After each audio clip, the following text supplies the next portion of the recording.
When did you first recognize you needed to seek treatment or help for your mental health condition? What were some of the warning signs that others could look for? Okay, well, I grew up in a very dysfunctional family, and there was anxiety, depression, all through my childhood. And I think I probably started realizing that at the very end of my high school, that hey, everything wasn't normal. And I had a nervous breakdown after high school. But I was convinced, because everybody always told me, don't go see a psychiatrist, don't psychologist, they're going to just make you more crazy. So it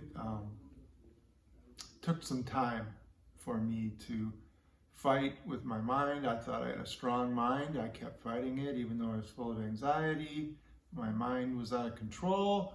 And finally in my 30s, I just realized I can't live like this much longer. And I just decided to pick up the phone and call a psychiatrist and start getting help on my own. And, you know, she listened to me and she started prescribing me medication. And it's kind of been drug roulette for 20 years or more.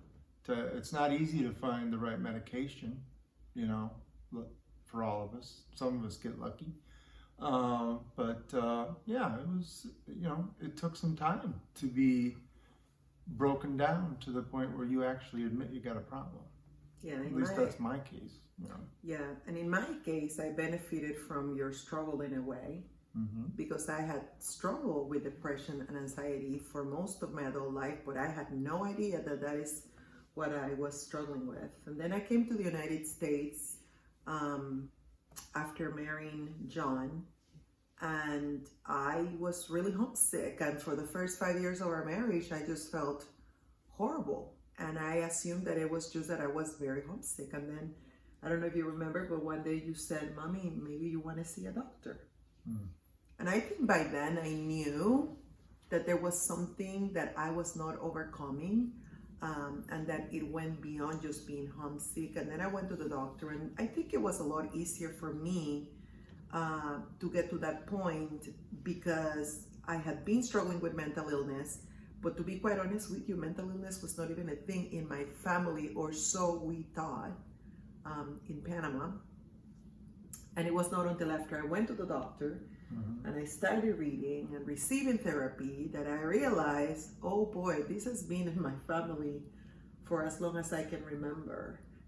And what you saw as just strange behavior from the people that you love the most was actually mental illness that was never received that label, but that very much needed to in order for it to be treated. So I'm very grateful that you suggested that, and you probably were able to suggest it because of the pain that you yourself dealt with.